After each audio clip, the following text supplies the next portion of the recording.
திருச்சபை ஊழியர் pastor Suri Stephen அவர்களை கர்த்தர் தெரிந்து கொண்டு கடந்த 25 வருடங்களாக பல்லாயிரக்கணக்கான மக்களுக்கு உபயோகப்படுத்தி வருகிறார். அவருடைய பாடல்கள், துதி ஆராதனைகள், தீர்க்க தரிசனங்கள் மற்றும் தேவ செய்தியின் மூலமாக பல ஜனங்கள் விடுதலையும் சுகத்தையும் பெற்று வருகிறார்கள். இம்மகத்தான ஊழியத்தை உங்கள் ஜெபத்தினால் தாங்குங்கள். எக்காலத்து பாடுகள் இனி வெளிப்படுகிற மகிமைக்கு ஒப்பிடத்தக்கவைகள் அல்ல. சோர்ந்து போகாதீங்க.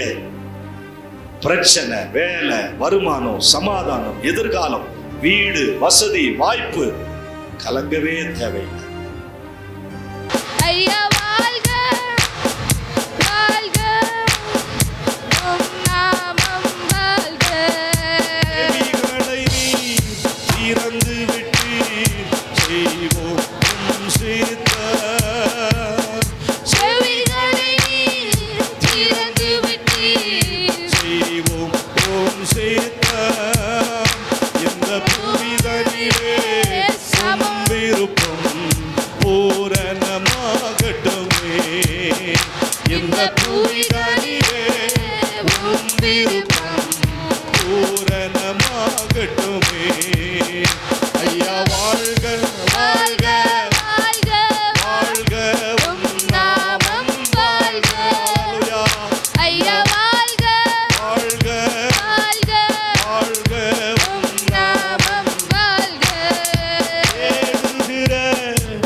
நாங்கள் போடும் கோஷம் அல்லேலூயா, அல்லேலூயா, அல்லேலூயா. நாங்கள் போடும் கோஷம் அல்லேலூயா, அல்லேலூயா, அல்லேலூயா. நாங்கள் போடும் கோஷம் அல்லேலூயா, அல்லேலூயா, அல்லேலூயா, அல்லேலூயா. ஓசன்னா, அல்லேலூயா, ஓசன்னா, அல்லேலூயா.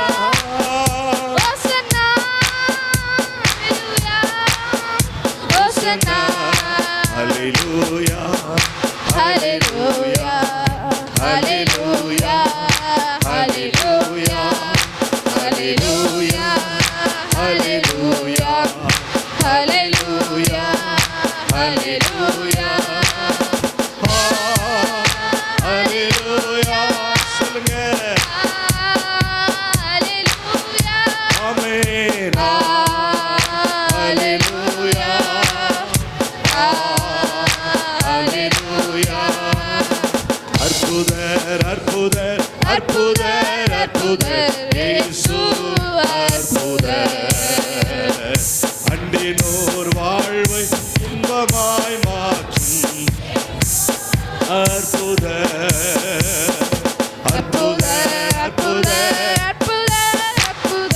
இயேசு அற்புதர். அன்பினோர் வாழ்வை இன்பமாய் மாற்றும் இயேசு அற்புதர்.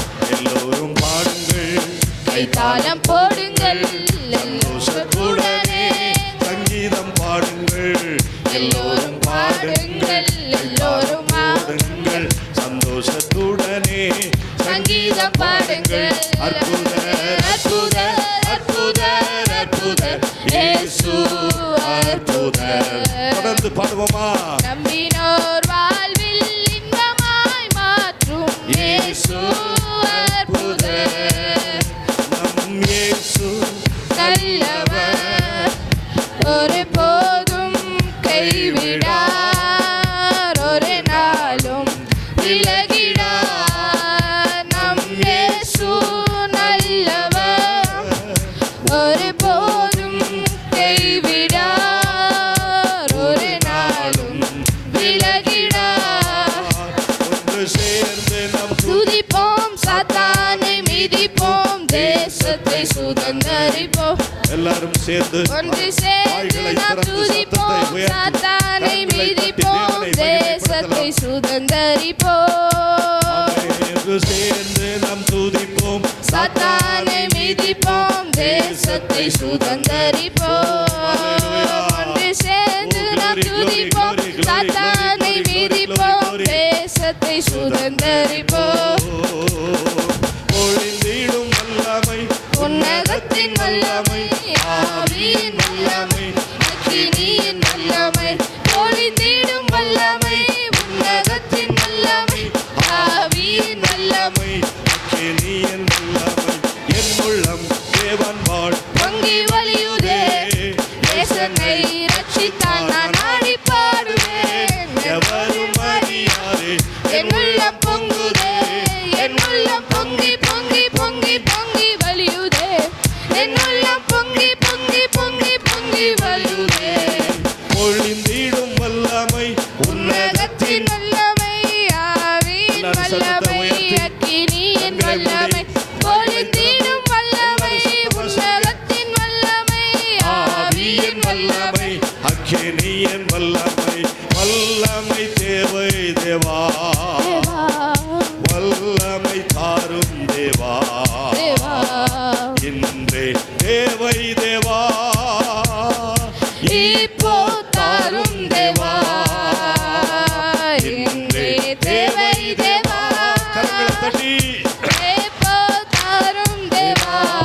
பொழிந்திடும் வல்லமை, கரங்களை தட்டி உன்னதத்தின் வல்லமை, ஆவியின் வல்லமை, அக்கினியின் வல்லமை, பொழிந்திடும் வல்லமை, உன்னதத்தின் வல்லமை, ஆவியின் வல்லமை, அக்கினியின் வல்லமை. ஊற்றப்பட வேண்டுமே உன்னதத்தின் ஆவி உயிர்ப்பிக்க வேண்டும் எங்கள் தேவா. உன்மாதிரியான அன்பில் பொழிந்திட்ட ஆவியை பின்மாதிரியான என்னை நீ பொழிந்திடுமே.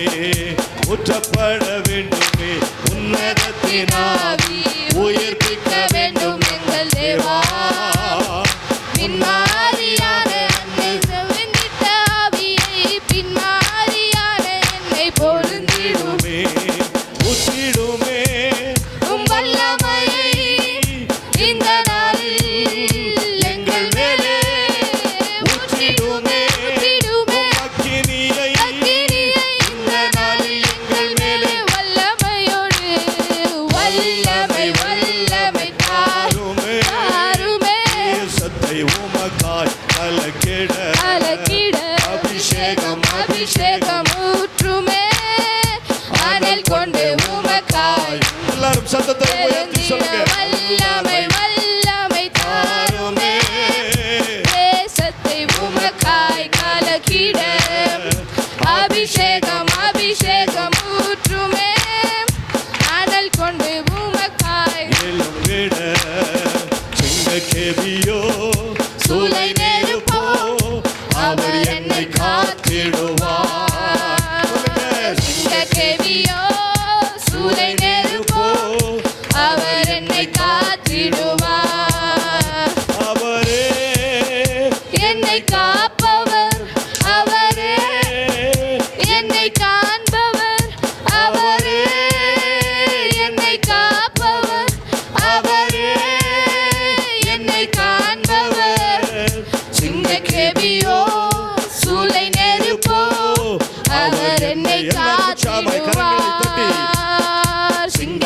அக்கினியோ சூளை நெருப்போ அவர் என்னை காத்திடுவார். தலை சாய்க்கும் கல்நீரையா மூளை கல்நீரையா நான் நம்பி தலை சாய்க்கும் கல்நீரையா மூளை கல்நீரையா. ஏல் பெத்தேல் இது வானத்தின் வாசல். நாம் ஆராதிக்கிற இந்த ஸ்தலம் ஏசையா ஆசீர்வாதத்தின் வாசல். ஏல் பெத்தேல் இது வானத்தின் வாசல். சேர்ந்து பாடுவோமா? ஏசையா ஆசீர்வாதத்தின் வாசல். மேற்கு கிழக்கு வடக்கு தெற்கு பரம்புவாய் என்கிறேன். பூமியின் கூலை போல் சந்ததி பெருகும் என்று வாக்குரைத்தீரே. மேற்கு கிழக்கு வடக்கு தெற்கு வரம்புவாய் என்றீரே. பூமியின் கூலை போல் சந்ததி பெருகும் என்று வாக்குரைத்தீரே. சொன்னதை செய்யும் அளவும் என்னை கைவிடவே மாட்டீர். சொன்னதை செய்யும் அளவும் என்னை கைவிடவே மாட்டீர். பாடுவோமா? ஏல் பெத்தேல் இது வானத்தின் வாசல். ஆமென். ஏசையா ஆசீர்வாதத்தின் வாசல். பூமியும் வம்சங்கள் உனக்குள் சந்ததிக்குள் ஆசீர்வதிக்கப்படும். ஆசீர்வாத வாய்க்காலாக என்னை மாற்றினீரே. பூமியின் வம்சங்கள் உனக்குள் சந்ததிக்குள் ஆசீர்வதிக்கப்படும். ஆசீர்வாத வாய்க்காலாக என்னை மாற்றினீரே. சொன்னதை செய்யும் அளவும் என்னை கைவிடவே மாட்டீர். பாடலாமா? சொன்னதை செய்யும் அளவும் உங்களை அப்படியே உயர்த்துகிறார், கைவிடவே உங்களை ஆசீர்வதிக்கிறார், உங்களை விடுவிக்கிறார். தேவன் உங்களை பலப்படுத்துகிறார். ஒரு புதிய ஆவி உங்கள் மீது இறங்கி வருகிறது. ஒரு புதிய ஜீவன் உங்களுக்குள்ளே இறங்கி வருகிறது. ஒரு புதிய நாமத்தை கர்த்தர் நமக்கு தருகிறார். ஒரு புதிய இருதயம், ஒரு புதிய உள்ளம், ஒரு புதிய நாம் எவற்றில் உத்தமமானவர்களாக இருக்க வேண்டும். நாம் எவைகளில் உத்தமனாக நாம் இருக்க வேண்டும் என்பதை குறித்து சில தலைப்புகளை சொல்லிட்டு உத்தமமாய் நடக்கிறவர்களுக்கு என்னென்ன பிளஸ்ஸிங் ஆண்டவர் வைத்திருக்கிறார் என்பதை உங்களுக்கு சொல்ல போகிறேன். ஆதியாகமத்தின் புஸ்தகம் 17ஆம் அதிகாரம் 1ஆம் வசனத்தை வாசிக்கும் போது, ஆபிரகாம் 99 வயதான போது கர்த்தர் ஆபிரகாமுக்கு தரிசனமாகி, நான் சர்வ வல்லமையுள்ள தேவன், நீ எனக்கு முன்பாக நடந்து கொண்டு உத்தமனாயிரு. நாம எதிலெல்லாம் உத்தமமா நடக்கணும் அப்படிங்கிறத பற்றி இன்றைக்கு நாம தியானிக்க போறோம். உத்தமமாய் நடக்கிறவர்களுக்கு நன்மை வழங்காதுடா. சங்கீதம் 23:6 சொல்கிறது, என் ஜீவனுள்ள நாளெல்லாம் நன்மையும் கிருபையும் என்னை தொடரும். இப்போ முதலாவது நம்முடைய நடையில நாம உத்தமனாக இருக்கணும். கலாத்தியர் 5ஆம் அதிகாரம் 16ஆம் வசனத்தையும் வாசிக்க கேட்கலாம். கலாத்தியர் 5:16 அதற்கு என்ன மொழியாக்கம் செய்யப்பட்டிருக்கிறது? கலாத்தியர் 5:16 என்னவென்றால், ஆவிக்கேற்றபடி நடந்து கொள்ளுங்கள், அப்பொழுது மாம்ச இச்சையை நிறைவேற்றாதிருப்பீர்கள். நம்முடைய நடையிலன்னா நம்முடைய ஆவிக்குரிய ஜீவியத்தில் நாம் எப்படி உத்தமமாக நடக்கிறோமோ அதை பொறுத்து தேவன் நிறைய ஆசீர்வாதங்களை வைத்திருக்கிறார். அதே அதிகாரத்துல 25ஆம் வசனத்தையும் வாசிக்க கேட்கலாம். நாம் ஆவியினாலே பிழைத்திருந்தால் ஆவிக்கேற்றபடி நடந்து கொள்வோம். ஆவியிலே பிழைத்திருந்தால் ஆவிக்கேற்றபடி நடந்து கொள்ள முடியும். அருமையானவர்களே, மாம்சமும் இரத்தமும் தேவனுடைய ராஜ்யத்தை சுதந்தரிப்பதில்லை. நாம் பரலோகத்தில் எப்படிப்பட்ட சாயலை உடையவர்களாக இருப்போம்? இங்கே நம்முடைய நடையில, நம்முடைய கிரியைகளில, நம்முடைய ஆவிக்குரிய வாழ்க்கையில எந்த அளவுக்கு உயர நாம் சிறப்பாக உண்மையும் உத்தமமாக நடந்து கொள்ள முடியுமோ அந்த அளவுக்கு தேவன் நம்மை கிருபையினாலும் இரக்கங்களினாலும் முடிசூட்டி அவர் நம்மை வழிநடத்த போதுமானவராக இருக்கிறார். ஆபிரகாமுக்கு வயது 99. அந்த 99வது வயதுல ஆபிரகாமை பார்த்து சொல்லுகிறார், நான் சர்வ வல்லமையுள்ள தேவன், நீ எனக்கு முன்பாக நடந்து கொண்டு உத்தமனாயிரு. வேறு வித்தியாசமே இல்லை. எல்லாருக்கும் இந்த சத்தியம் பொருந்தும். வாலிபர்களுக்கு இந்த சத்தியம் பொருந்தும், பெண் பிள்ளைகளுக்கு இந்த சத்தியம் பொருந்தும், வயோதிபர்களுக்கும் இந்த சத்தியம் பொருந்தும்.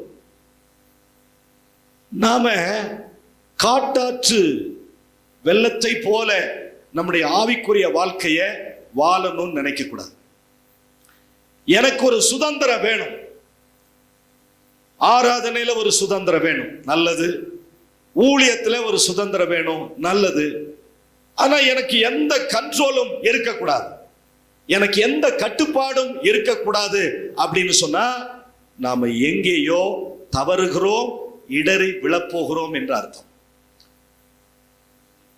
வலதுரது பக்கம் சாயாதபடி கர்த்தருடைய சத்தியத்துல யாரெல்லாம் உறுதியாக நிலைத்திருக்கிறார்களோ அவர்களுடைய வாழ்க்கை மிகுந்த சிறப்பாக இருக்கும், செழிப்பாக இருக்கும். இன்னொரு வசனத்தை வாசிங்களேன். 2 கொரிந்தியர் 7ஆம் அதிகாரம் 1ஆம் வசனத்தை வாசிப்பீங்கன்னா 2 கொரிந்தியர் 7ஆம் அதிகாரம் 1ஆம் வசனம். இப்படிப்பட்ட வாக்கு தத்தங்கள்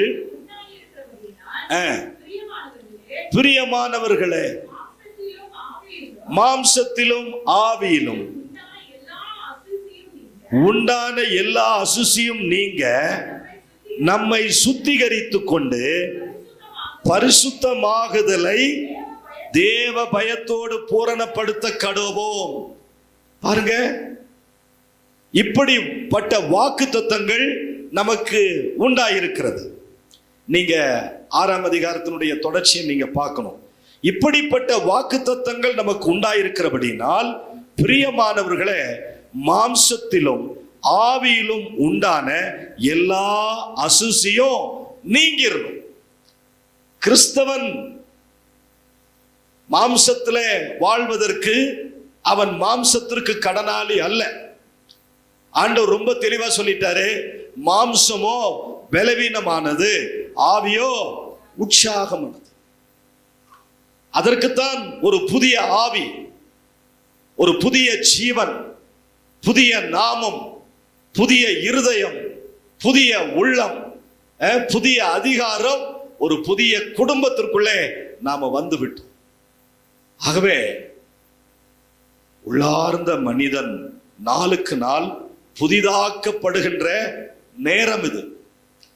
உள்ளார்ந்த மனுஷனை நாளுக்கு நாள் பட்டினி போட்டுட்டு ஆவிக்குரிய வாழ்க்கையில நீங்கள் வெற்றி உள்ள கிறிஸ்தவ வாழ்க்கையை எதிர்பார்க்க முடியாது. அப்ப ஆண்டவர் சொல்லுகிற 2வது காரியம், பரிசுத்தத்தில் உத்தமனாக இருக்க வேண்டும். பரிசுத்தம் எபிரேயர் 12:14 வாசிங்கள். எபிரேயர் 12ஆம் அதிகாரம் 14ஆம் வசனம். எபிரேயர் 12, யாவரோடும் சமாதானமாய் இருங்கள், பரிசுத்தம் உள்ளவர்களாய் இருங்கள். பரிசுத்தம் இல்லாமல் ஒருவனும் கர்த்தரை சமாதானம் ரொம்ப ரொம்ப முக்கியம். காண்கிற சகோதரனிடத்துல நீ அன்பு கூறாம, காண்கிற சகோதரனிடத்துல நீ சமாதானத்தை கூறாம, காணாத தேவனிடத்துல நீ எப்படி அன்பு கூற முடியும்? எப்படி அவர் உனக்கு சமாதானத்தை கொடுப்பார்? கர்த்தருடைய பிள்ளைகளே, யாவரோடு சமாதானமாய் இருக்கவும் பரிசுத்தம் உள்ளவர்களாய் இருக்கவும் நாடுங்கள். பரிசுத்தம் கிறிஸ்தவர்களுக்கு ரொம்ப ரொம்ப முக்கியம். நாம சரீரத்தை அலங்கரிக்கிறோம், சரீரத்தை நல்ல பரிமள தைலங்களை பூசிக்கொள்ளுகிறோம், நல்ல உடைகளை உடுத்தி நம்முடைய மாம்சத்தை பேணி காக்கிறோம். ஆனால் பரிசுத்தம் என்பது சரீரத்திலே மட்டுமல்ல, உள்ளத்திலிருந்தும் கடந்து வர வேண்டியது அவசியமானது. இருதயத்தில் சுத்தமுள்ளவர்கள் பாக்கியவான்கள், அவர்கள் தேவனை தரிசிப்பார்கள். பரிசுத்தம் இல்லாமல் ஒருவனும் கர்த்தரை, பரிசுத்தம் இல்லைன்னா ஆண்டவருடைய தரிசனம் உங்களுக்கு கிடைக்காது. நான் அவரை பார்க்கணும், அவரை சந்திக்கணும், அவருடைய சாயலை பார்க்கணும், அவருடைய உணர்வுகளை நான் உணரணும் அப்படின்றதெல்லாம் நியாயம்தான். ஆனா அந்த அற்புதமான தேவன், அந்த பரிசுத்தமான தேவனை நாம தரிசிக்கணும்னா பரிசுத்தம் ரொம்ப ரொம்ப அவசியம். நம்முடைய நடையில் உத்தமனாக இருப்பது, பரிசுத்தத்தில் உத்தமனாக இருப்பது. மூன்றாவதாக 2 சாமுவேல் 22ஆம் அதிகாரம் 33 வாசிங்க. தேவன் எனக்கு பலத்த அரணானவர், அவர் என் வழியை செவ்வைப்படுத்துகிறார். சங்கீதம் 37:5 சொல்கிறது, உன் வழியை கர்த்தருக்கு ஒப்புவித்து அவர் மேல நம்பிக்கையாரு, அவரே காரியத்தை வாய்க்க செய்வார். நிறைய பேருடைய வழிகள் கோணலும் மானலுமாய் இருக்கிறது. இந்த கோணலும் மானலுமான சந்ததியிலிருந்து தான் கர்த்தர் நம்மை ரட்சித்திருக்கிறார். அது வேற. அந்த மாறுபாடுள்ள சந்ததியை விட்டு நாம் நம்மை ரட்சித்துக் கொள்ள வேண்டியது நம்மேல் விழுந்த கடமை. அதே நேரத்தில் 33ஆம் வசனம் சொல்லுகிறது, தேவன் எனக்கு பலத்த அரணானவர். சொல்லணும், எம்பசைஸ் பண்ணணும். நாம வேதத்தை கையிலே ஏந்துகிறவர்கள், அவருடைய வாக்குத்தத்தங்களை நம்புகிறவர்கள், அவருடைய வாக்குத்தத்தங்கள் எல்லாம் அவருக்குள் ஆம் என்றும் ஆமென் என்றும் எழுதி இருக்கிறபடினால் அவருடைய வார்த்தைகளை 100% நீங்களும் நானும் கிரகித்துக் கொள்ள வேண்டியது அவசியம். தேவன் எனக்கு பலத்த அரணாக இருப்பாரானால் அவர் என் வழியை எல்லாம் செவ்வைப்படுத்துவார். அல்லேலூயா. 84ஆம் சங்கீதத்துல ஒரு 3 விதமான பாக்கியவான்களை பற்றி நாம் அங்க பார்க்க முடியும். வாசிங்க. 84ஆம் சங்கீதத்துல, உம்முடைய வீட்டில் வாசமாய் இருக்கிறவர்கள் பாக்கியவான்கள். 4ஆம் வசனம், உம்முடைய வீட்டில் வாசமாய் இருக்கிறவர்கள் பாக்கியவான்கள், அவர்கள் எப்பொழுதும், என்னமோ தெரியல, அவருடைய வீட்டுக்கு வந்தாதான் தூக்கமா வருது, அவருடைய வீட்டுக்கு வந்தா பாட்டே வர்றதில்ல, அவருடைய வீட்டுக்கு வந்தா துதி வர்றதில்ல, ஸ்தோத்திரம் வர்றதில்ல, ஆராதனைக்கு நம்மளை தயார்படுத்திக் கொள்றதே கிடையாது. உம்முடைய வீட்டில் வாசமாய் இருக்கிறவர்கள் பாக்கியவான்கள், அவர்கள் என்றைக்காகிலும் ஒரு நாள் அல்ல எப்பொழுதுமே உம்மை துதித்து கொண்டிருப்பார்கள். ஹல்லேலூயா. துதிப்பேன் துதிப்பேன் துதித்து கொண்டே இருப்பேன். ஹல்லேலூயா. ஆனந்தமே, ஹல்லேலூயா ஆனந்தமே. துதிக்கிற ஒரு வாழ்க்கை இருக்கு பாருங்க, அது ஒரு வெற்றி உள்ள வாழ்க்கை. அவர்கள் தேவனோடு கூட நல்ல உறவு முறைகளை ஏற்படுத்திக் கொள்வார்கள். தேவனுடைய துதிகளை நம்முடைய உதடுகளிலே உச்சரிப்பதற்கு தேவனே நமக்கு பாராயணத்தை கொடுக்கிறார், தேவனே நமக்கு உத்வேகத்தை கொடுக்கிறதுனாலே இயேசுவை துதிக்கிற துதியாகிய உதடுகளின் காலையாகிய பலியை தேவன் நமக்கு கொடுத்திருக்கிறார். ஹல்லேலூயா, ஹல்லேலூயா. சகோதரர்கள் நடுவிலே அவரை உயர்த்தி துதிக்க வேண்டியது நம்மேல் விழுந்த கடமை. அடுத்தது 5ஆம் வசனத்தை வாசிங்க. உம்மிலே பலன் கொள்ளுகிற மனுஷன்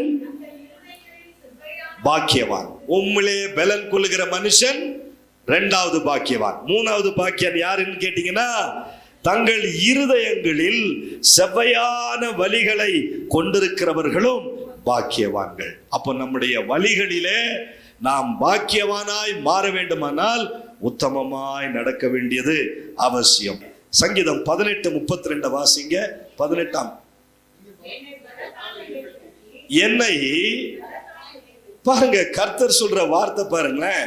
என்னை பலத்தினால் இடைகட்டி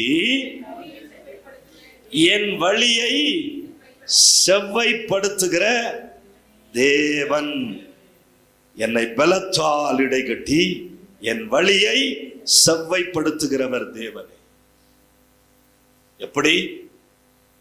பாவிகள் ரட்சிக்கப்படுகிறார்கள், மந்திரவாதிகள் ரட்சிக்கப்படுகிறார்கள், விபச்சாரிகள் ரட்சிக்கப்படுகிறார்கள், துன்மார்க்கர்கள் ரட்சிக்கப்படுகிறார்கள், கொலை பாதகர்கள் ரட்சிக்கப்படுகிறார்கள். வெளியில அசுத்தமான வாழ்க்கை வாழ்றவங்க எல்லாம் ஆண்டவருடைய பிள்ளையா மாறின உடனே, இயேசு கிறிஸ்துனுடைய சொந்த இரத்தத்தினாலே கழுவப்பட்ட பிறகு பழைய வாழ்க்கைக்காக வெட்கப்பட்டு துக்கப்பட்டு, ஐயோ நான் ஆண்டவரை தேடுகிறதற்கும்பாக இப்படி அநியாயமாய் நடந்தேனே, இன்றைக்கு வாழுகிற வாழ்க்கை தான் நல்ல வாழ்க்கை. ஹல்லேலூயா. இப்போ நாம வாழ்ந்து கொண்டிருக்கிற இந்த கிறிஸ்தவ வாழ்க்கை தேவன் நமக்கு கொடுத்திருக்கிற பெரிய ஈவு. நான் சொன்னேன் இல்லையா, கர்த்தர் உன்னை அவரால் அழைக்கப்படுகிற புதிய நாமத்தால் உன்னை அழைப்பேன் என்று சொல்லும் போது, அதே பெயரை அந்தியோகியா பட்டணத்தில் இருக்கிற கிறிஸ்தவர்களுக்கு முதலாவதாக அந்த நாமத்திற்கு ஒப்பனையான கிறிஸ்தவர்கள் என்கிற நாமத்தை தேவன் நமக்கு தரித்தாராம். ஏசாயா 26 அதிகாரம் 3 வசனத்தை வாசிங்கள். ஏசாயா தீர்க்க தரிசன புஸ்தகம் 20. உம்மை உறுதியாய் பற்றி கொண்ட மனதை உடையவன் உம்மையே நம்பி இருக்கிறபடினால், பாருங்க, சமாதானத்துல உத்தமமா நடக்கும். வேற்றுமைகள் இருக்கக்கூடாது. ஒருத்தர் நேசிக்கணும். ஒருவருக்கொருவர் கடமைகளை செய்யணும். ஒருவருக்கொருவர் கனம் பண்ணுகிறதுல முந்திக் கொள்ள வேண்டும்.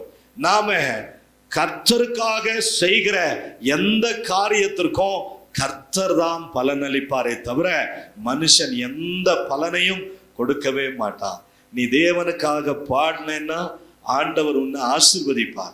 நீ தேவனுக்காக கொடுத்தேன்னா உன்னுடைய பொருளாதாரத்தை கர்த்தர் ஆசீர்வதிப்பார். உன் சரீரத்தில் தேவனுக்காக உழைப்பாயானால் உன் சரீரத்திற்கு தேவன் நல்ல ஆரோக்கியத்தை கொடுப்பார். உனக்கு இருக்கிற திறமைகள் கிருபைகள்ல நீ கர்த்தரை மகிமைப்படுத்தினீன்னா அந்த தாளந்துகளை தேவன் பெரிதாக்குவார். தேவன் ஏழைக்கு இறங்குகிறதை கர்த்தருக்கு கடன் கொடுக்கிறதாக பார்க்கிறார். ஏழைக்கு இறங்குகிறவன் கர்த்தருக்கு கடன் கொடுக்கிறான். அவன் கொடுத்ததை அவர் திரும்ப கொடுக்கிறார். புதிய ஏற்பாட்டிலே வாசிக்கிறோம், சீஷன் என்கிற நாமத்தில் ஒரு கலசம் தண்ணீரை கொடுத்தால் அதனுடைய பலனை அடையாமல் போவதில்லை என்று மெய்யாகவே உங்களுக்கு சொல்லுகிறேன். அல்லேலூயா. நீங்க சில நேரங்கள்ல மனித ரூபத்தில் தேவ தூதர்களையும் போஷித்ததுண்டு என்று வேதத்திலே வாசிக்கிறோம். கர்த்தருடைய பிள்ளைகளே, நாம ஊழியத்திற்கு செய்துட்டோம், ஊழியக்காரனுக்கு செய்துட்டோம், தேவ சபைக்கு ஊழியத்தை செய்துட்டோம். அதுல எனக்கு கணக்கு வரல, அதுல எனக்கு பங்கு வரலன்னு நீங்க சோர்ந்து போக வேண்டிய அவசியம் இல்லை. நீ கொடுத்ததை அவர் உனக்கு 100 மடங்கு திரும்ப கொடுக்க அவர் போதுமானவராக இருக்கிறார். அல்லேலூயா. யோசிச்சு பாருங்க, ஆண்டவர் இல்லாம இருந்திருந்தா நம்முடைய முடிவு என்னவா இருந்திருக்கும்? சரி, உச்சபட்சம் ஒரு ஐஸ்வர்யவானுக்கு இந்த உலகத்துல 1000 கோடி வைத்து வாழ வேண்டும், பிசினஸ் பண்ண வேண்டும் என்று நினைக்கிறான் என்று வைத்துக் கொள்ளுங்கள். 1000 கோடி ரூபாய் பணத்தை வச்சு அந்த பணத்தை அவன் சாப்பிட்டு ஆரோக்கியமா இருக்க முடியுமான்னா இல்ல. அந்த ஒரு 200 கிராம் 300 கிராம் சாப்பாடு தான் அவனை நாள் முழுவதும் உழைக்க வைக்கிறது. ஆனா அதே நேரத்துல அவன் சம்பாதித்த பணம் அவனோடு கூட வரப்போகிறது இல்ல. இதுலதான் நீங்களும் நானும் தெளிவடையும். அவன் யாருக்கு சம்பாதிக்கிறான்? அவன் தலைமுறைக்காகவே அவன் சேமிக்கிறவனாக இருக்கட்டும். நாம வாய்க்கும் வயிற்றுக்கும் போராடிக்கிட்டு இருக்கிறோம். அவனை போல வசதியான வாழ்க்கை என்னால வாழ முடியலன்னு சொல்லி நீங்க கம்பேர் பண்ணி பார்க்காதீங்க. முடிவை கவனிச்சு பார்த்தீங்கன்னா, லாசரு பணமில்லாமல் அவன் தரித்திரனாக, ஏழையாக, பிச்சைக்காரனாக இந்த உலகத்துல சாதாரண வாழ்க்கை வாழ்ந்தான். ஐஸ்வர்யவான் விதவிதமாக புசித்தான், நல்ல உடைகளை உடுத்தினான். அவனுடைய அடக்கத்திற்கு ஏராளமான செல்வந்தர்கள் எல்லாம் வந்து மரியாதையை செலுத்தி இருப்பார்கள். ஆனா வேதம் சொல்கிறது, மனிதன் உலகத்தை முழுவதையும் ஆதாயப்படுத்தினாலும் அவனுடைய ஜீவனை நஷ்டப்படுத்தினால் அவனுக்கு லாபம் என்ன? இப்போ ஒரு விஷயம், அவங்க ஜீவனை நஷ்டப்படுத்துறாங்க, நாம ஜீவனை இயேசு கிறிஸ்துக்குள்ளார முதலீடு செய்திருக்கிறோம். கரங்களை தட்டி ஆண்டவருக்கு நன்றி சொல்லுங்க. கிறிஸ்து எனக்கு ஜீவன், சாவு எனக்கு ஆதாயம். அவரோடு கூட பாடுகளை பட்டால் அவரோடு கூட ஆளுகை செய்வோம். பவுல் சொல்லுகிறார், என்னை பலப்படுத்துகிற கிறிஸ்துவினாலே எல்லாவற்றையும் செய்ய. பவுலுடைய சரீரத்துல சாத்தானுடைய தூதன் முள்ளை போல ஒரு வேதனையை உண்டாக்கி வைத்திருந்தார். அதனுடைய அர்த்தம் என்ன சொல்கிறது? அவருக்கு போகிற இடங்கள் எல்லாம் அவமானங்கள், போற இடங்கள் எல்லாம் கட்டுகள், போற இடங்கள் எல்லாம் துன்பங்கள், போற இடங்கள் எல்லாம் மரணத்தினுடைய வாசனைய அவர் சுதந்திரிக்க வேண்டியதா இருந்தது. அவ்வளவு பாடுகளை பட்டும் கிறிஸ்துவுக்காக நல்ல போராட்டத்தை போராடினேன், ஓட்டத்தை முடித்தேன், விசுவாசத்தை காத்துக்கொண்டேன் என்று சொல்லி தைரியமாக அவரால் சொல்ல முடியுமானால், இக்காலத்து பாடுகள் இனி வெளிப்படுகிற மகிமைக்கு ஒப்பிடத்தக்கவைகள் அல்ல.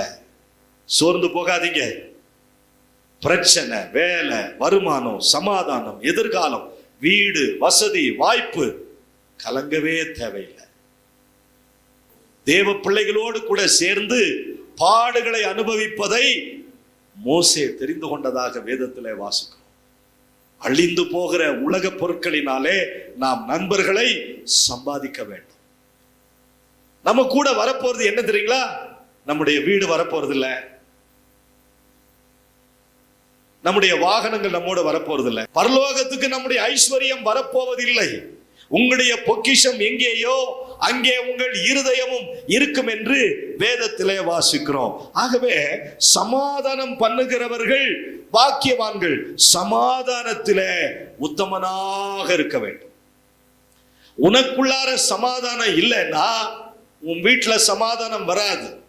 உன் வீட்டுல சமாதானம் இல்லைன்னா நீ அண்டை அயலகத்தாரோடு கூட சமாதானமா இருக்க முடியாது. சமாதானத்தை ஆண்டவர் நமக்கு நதியை போல கொடுத்திருக்கிறார். யோவான் எழுதின சுவிசேஷம் 14ஆம் அதிகாரம் 27ஆம் வசனத்தை வாசித்து பாருங்கள். என் சமாதானத்தை உங்களுக்கு வைத்து போகிறேன், உலகம் கொடுக்கிற பிரகாரம் நான் கொடுப்பதில்லை, என்னுடைய சமாதானத்தையே உங்களுக்கு கொடுக்கிறேன். வாசிச்சீங்களா? சமாதானத்தை ஆண்டவர் வச்சுட்டு போயிட்டாரா? அவருடைய சமாதானத்தையே உங்களுக்கு வைத்து போகிறேன். பாருங்க, அந்த சமாதானம் உலகம் கொடுக்கிற சமாதானத்தை போல அல்ல. அந்த சமாதானம் இருந்தா நாம உத்தமனா நடக்க முடியும், நம்முடைய இருதயம் கலங்காமல் இருக்க முடியும். யோவான் 14:1 சொல்கிறது, உங்கள் இருதயம் கலங்காதிருப்பதாக. யோவான் 14:18 சொல்கிறது, நான் உங்களை திக்கற்றவர்களாக விடேன். எவ்வளவு பெரிய நம்பிக்கை! சமாதானத்தை நதியை போல பெற்றுக்கொள்ள வேண்டும். ஒரு பீஸ் ஆஃப் மைண்ட் உங்களுக்குள்ளார இருக்கணும். பீஸ் ஆஃப் மைண்ட் இல்லைன்னா வேதம் எடுத்து பிரயோஜனம் இல்லை, ஜெபம் பண்ணி பிரயோஜனம் இல்லை, ஆவிக்குரிய வாழ்க்கை வாழ்ந்து பிரயோஜனம் இல்லை. நாம நம்முடைய வீட்டுல சாதாரண இலைக்கறி, மரக்கறி, இந்த ஒருவேளை நல்ல சுவையான உணவுகள் இல்லாம சாதாரண உணவுகள் உண்டாலும் கூட சமாதானமா அதை உண்டோன்னு வச்சுங்களேன், அதை போல ஒரு அமிர்தமோ அருமருந்தும் வேற எதுவுமே இருக்க முடியாது. போஜனம் நம்மை ஒரு நாளும் உகந்தவர்களாக மாற்றாது. இந்த ஐஸ்வர்யமான பாருங்களேன், உலகத்துல சுகபோகமாய் வாழ்ந்தார். நல்ல டாம்பீகமான வாழ்க்கை, ஒவ்வொரு நாளும் நல்ல சிறந்த உணவை வாழ்ந்து எல்லாமே ஆசன வழியாகத்தான் போகிறது. ஆனால் லாசருவை பாருங்களேன், ஐஸ்வர்யவானுடைய மேஜிலிருந்து விழக்கூடிய அந்த மேஜிலிருந்து விழக்கூடிய துணிக்கைகளினாலே தன் பசியை ஆற்ற ஆசையா இருந்தான். ஒருவன் அதை அவனுக்கு கொடுக்கல. என்னாச்சு? 2 பேரும் மரிச்சாங்களா? இப்ப லாசர் எங்க இருக்கிறான்? பரதீசில் இருக்கிறான், இளைப்பாறுகிற ஸ்தலத்தில் இருக்கிறான். நாம மரித்தாலும் அங்கதான் இளைப்பாற போறோம். இந்த உலக வாழ்க்கை போதும் என்று இந்த உலகத்துல பற்றற்றவர்களாக வாழ பழகிக் கொள்ள வேண்டும். இந்த உலக ஐஸ்வர்யம் நிரந்தரமானதல்ல.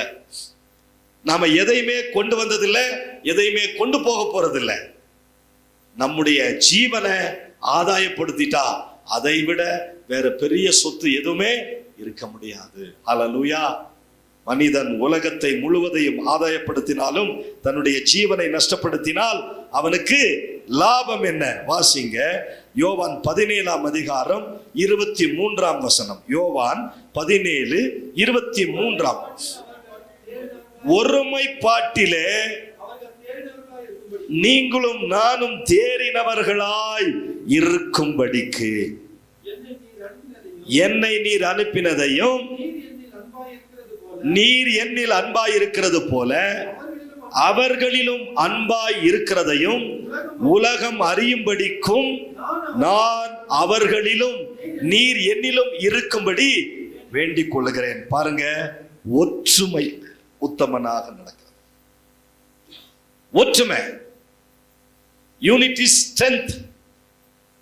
உங்களில் ஒருவன் 1000 பேரையும் 2 பேர் 10,000 பேரையும் துரத்துவார்கள் என்று வேதம் சொல்கிறது. அப்போ யூனிட்டி, ஒற்றுமை.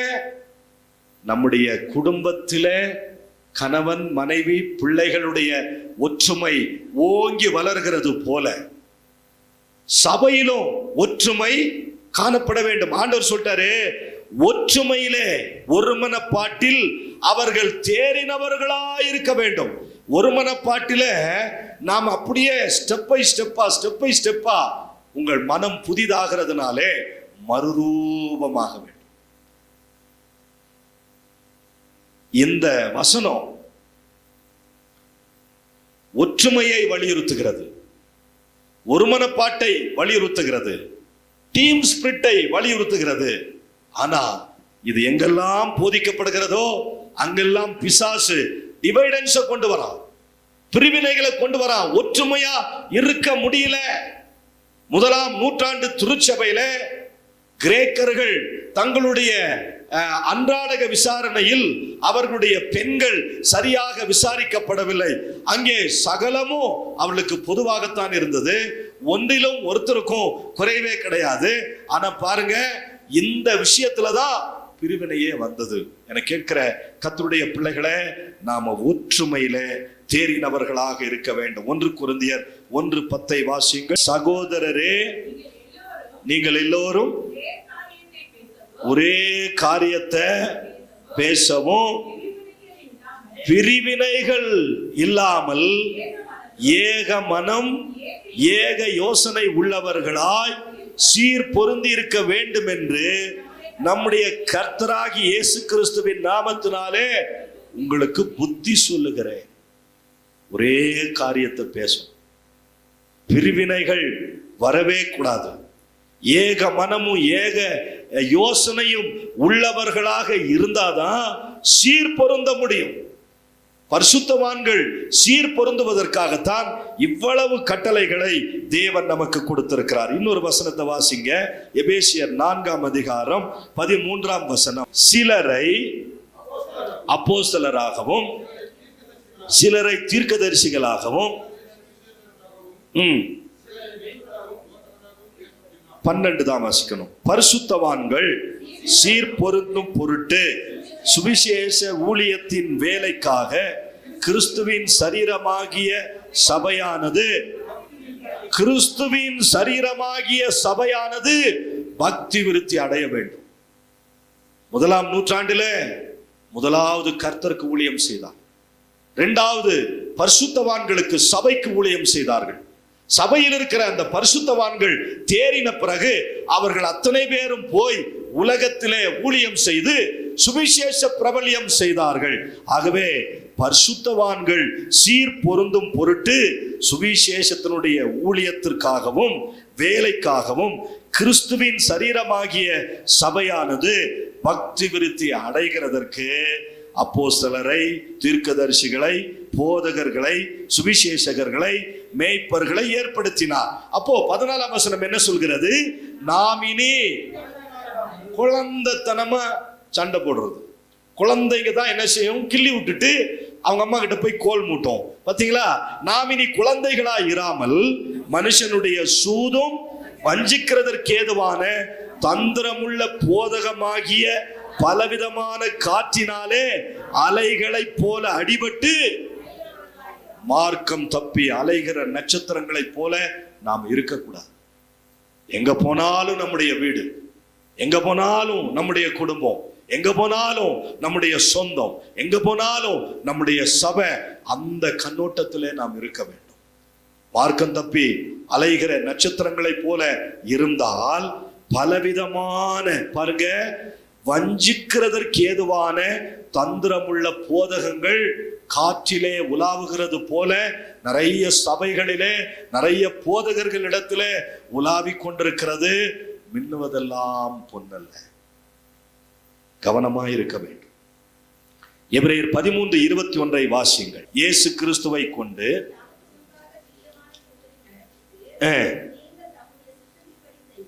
தம்முடைய சித்தத்தின்படி செய்ய உங்களை சகல வித நற்கிரியைகளிலும் சீர் பொருந்தினவர்கள் ஆக்குவாராக, அவருக்கு என்றென்றைக்கும் மகிமை உண்டாவதாக. இயேசு கிறிஸ்துவை கொண்டு தமக்கு முன்பாக பிரியமானதை உங்களில் நடப்பித்து நீங்கள் தம்முடைய சித்தத்தின்படி செய்ய சகல வித நற்கிரியைகளும் சீர் பொருந்தினவர்களாக்குவாராக. சகல வித நற்கிரியைகளிலேயும் நம்மை சீர் பொருந்துவாராக. நற்கிரியைகளிலே நாம் உத்தமமாக நடக்க வேண்டும். மரியாள் 300 பணத்திற்கு இணையான பணத்தை, அந்த பரிமள தைலத்தை இயேசு கிறிஸ்துடைய சரீரத்திலே வார்த்தார். இது நற்கிரியை என்று வேதம் சொல்கிறது. இது சுவிசேஷம் என்றும் வேதம் சொல்கிறது. யூதாஸ் பணப்பையை உடையவனாக இருந்தபடியினால் அதை விற்று தரித்திரருக்கு கொடுத்திருக்கலாமே என்று கவலைப்பட்டான். இயேசு சொன்னார், தரித்திரர் எப்போதும் உங்களோடு இருக்கிறார்கள், நான் எப்பொழுதும் உங்களோடு கூட இருக்க மாட்டேன். அவளை விட்டு விடுங்கள், அவளை தொந்தரவு செய்யாதிருங்கள். இவள் என்னிடத்துல நற்கிரியைகளை செய்திருக்கிறார். இந்த சுவிசேஷத்தை உலகத்தில் எங்கெல்லாம் சொல்ல முடியுமோ அங்கெல்லாம் சொல்லப்படட்டும் என்று சொன்னார். மரியாளுடைய நற்கிரியை, தொற்காலுடைய நற்கிரியை, இன்னும் பல பரிசுத்தவாட்டிகளுடைய நற்கிரியை, இயேசு கிறிஸ்துவுக்கு ஊழியம் செய்த, ஆஸ்திகளால் ஊழியம் செய்த பெண்மணிகளுடைய பட்டியல் எல்லாம் வேதத்திலே நாம வாசிக்கிறோம். இதை கேட்கிற அருமையானவர்களே, நற்கிரியைகளிலே உத்தமமாய் இருக்க வேண்டும். ரோமர் 12:1-2 வாசியுங்கள். அப்படி இருக்க சகோதரரே, உங்கள் சரீரங்களை பரிசுத்தமும் தேவனுக்கு பிரியமுமான ஜீவ பலியாக ஒப்பு கொடுக்க வேண்டும் என்று தேவனுடைய இரக்கங்களை முன்னிட்டு உங்களை வேண்டிக் கொள்கிறேன்.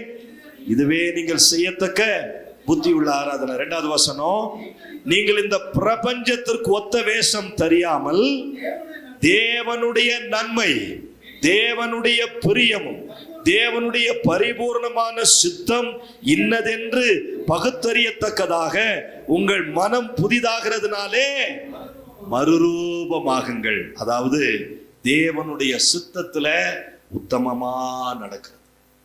அவருடைய சித்தத்தை கொஞ்சம் கூட மீறவே கூடாது. பாருங்களேன், பிறந்த நாள் முதல் சிலுவையில மரிக்கிற வரைக்கும் இயேசு கிறிஸ்து பிதாவினுடைய சித்தத்தை செய்தார். நாம் அப்படியெல்லாம் செய்ய மாட்டோம். பிதாவே, இந்த பாத்திரம் என்னை விட்டு நீங்க கூடுமானால் நீங்கும்படி செய்யும், ஆகிலும் என் சித்தத்தின்படி அல்ல உம்முடைய சித்தத்தின்படி ஆக கிடந்தது. அவருடைய சித்தத்தின்படி செய்கிறதுல நமக்கு எந்த பிரச்சனையும் இல்லை. அவருடைய சித்தத்தின்படி செய்தால் எல்லாமே நன்மைக்கு எதுவா இருக்கும். அன்றியும் அவருடைய தீர்மானத்தின்படி அழைக்கப்பட்டவர்களாய் அவரிடத்தில் அன்பு கூறுகிறவர்களுக்கு சகலமோ, உங்களுக்கு சகலமும் நன்மைக்கு எதுவாகத்தான் நடக்கும். அதுல எந்த சந்தேகமும் இல்லை, தேவனுடைய சித்தத்தில். அடுத்தது யாக்கோபு 1:4 வாசிங்களேன். யாக்கோபு 1ஆம் அதிகாரம் 4ஆம் வசனம்.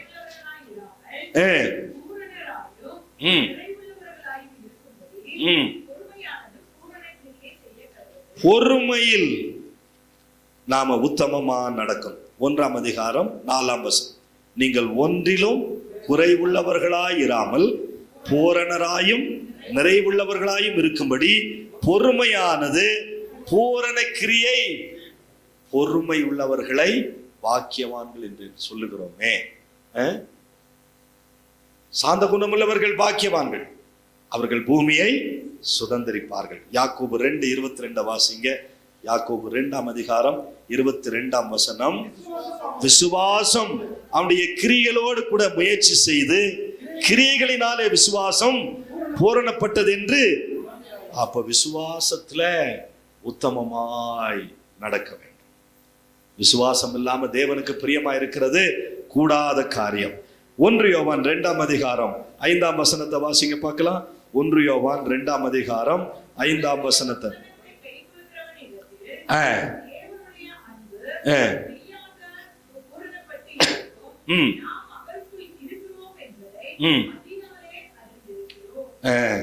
பாருங்க, அன்பு,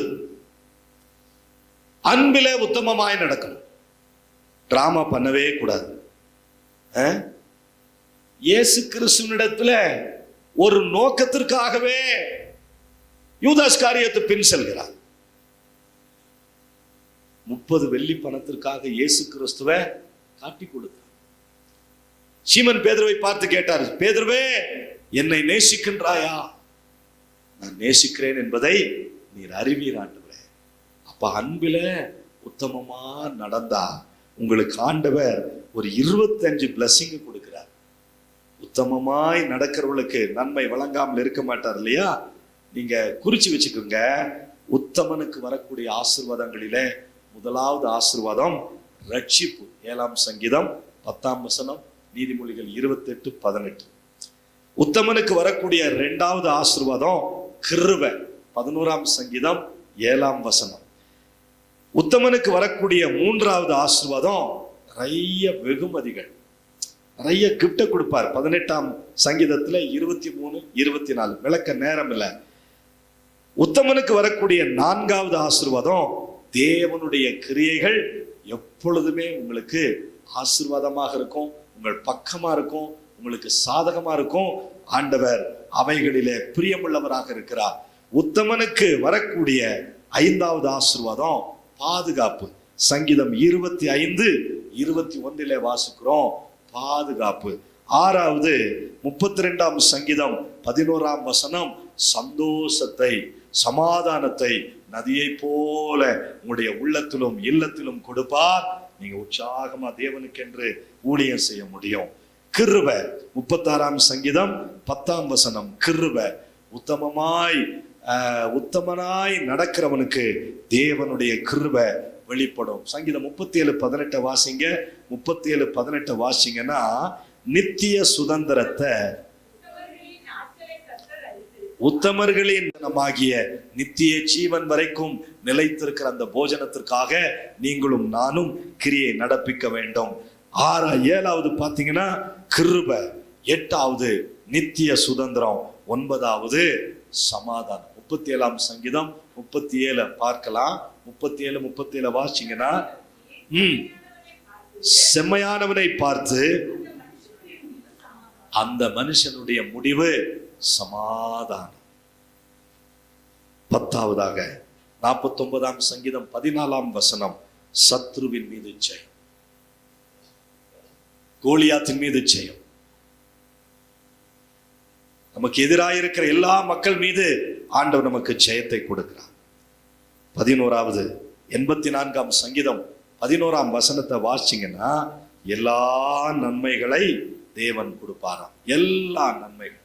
உத்தமமாய் நடக்கிறவர்களுக்கு நன்மை வழங்காமல் இருக்க மாட்டார்.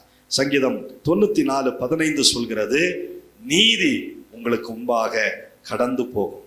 அப்புறம் சங்கீதம் 112:2 வளமை, அதாவது நல்ல செழிப்பு, நல்ல ஆசீர்வாதம், நம்ம விளைய செய்கிறதெல்லாம் தேவன் வளமாக்கி தருவதற்கு பெயர். சங்கீதம் 112:4 வெளிச்சத்தை ஆண்டவர் நமக்கு ஆசீர்வாதமாய் மாற்றி தருவார். சங்கீதம் 125:4 நன்மை நமக்கு தொடரும். சங்கீதம் 15:1-2 தேவனோடு கூட நித்திய காலமாக அவருடைய வீட்டிலே தங்கி இருக்கக்கூடிய ஒரு சமாதானம். நீதிமொழிகள் 28:6 வாட்சி பார்த்தீங்கன்னா, போதும் என்கிற மனதை தேவன் நமக்கு ஆசீர்வாதமாக மாற்றி தருவார். போதும் என்கிற மனம், போதும் என்கிற மனம் எப்பொழுது வரும்? தேவன் ஆசீர்வதிக்கும் போதுதான் அந்த சுபாவம் வரும். நீதிமொழிகள் 2:21 வாட்சி பாருங்களேன்.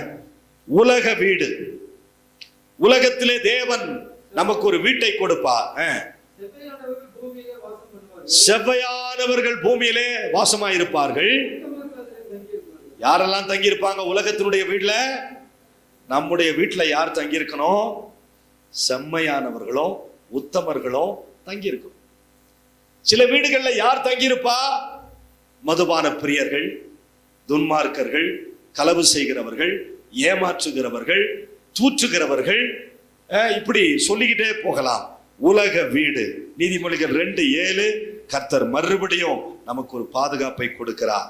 அப்புறம் நீதிமொழிகள் 10:29 தேவன் நமக்கு பலனை கொடுக்கிறார். தேவனுக்காக வாழக்கூடிய பலன். நீதிமொழிகள் 11:3 கர்த்தர் நம்மளை சரியா வழி நடத்திக்கிட்டு போவாரு.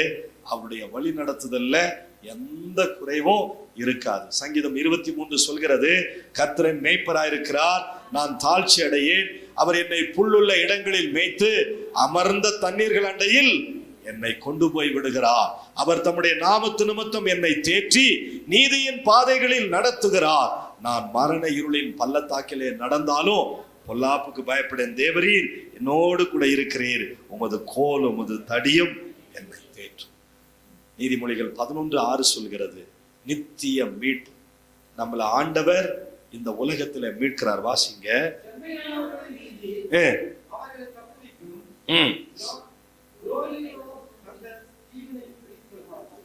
துரோகிகள் தங்கள் தீவினையில் பிடிபடுவார்கள்.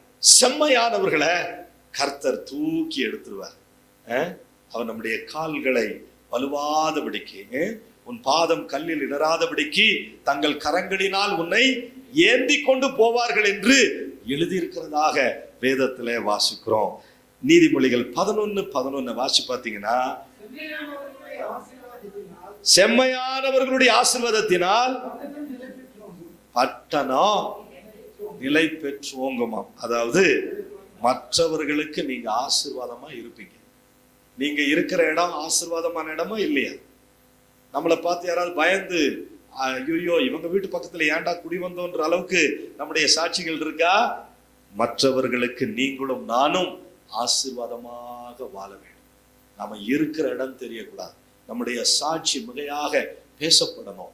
நாம எந்த காரணம் கொண்டோம் நாம வழி விலகி போகவே கூடாது. பிள்ளைகளே, நாம மற்றவர்களுக்கு ஆசீர்வாதத்தை கொண்டு வருகிறவர்களாக, சந்தோஷத்தை கொண்டு வருகிறவர்களாக, சமாதானத்தை கொண்டு வருகிறவர்களாக, நம்மால எந்த சூழ்நிலையிலும் பிரிவினை வரவே கூடாது.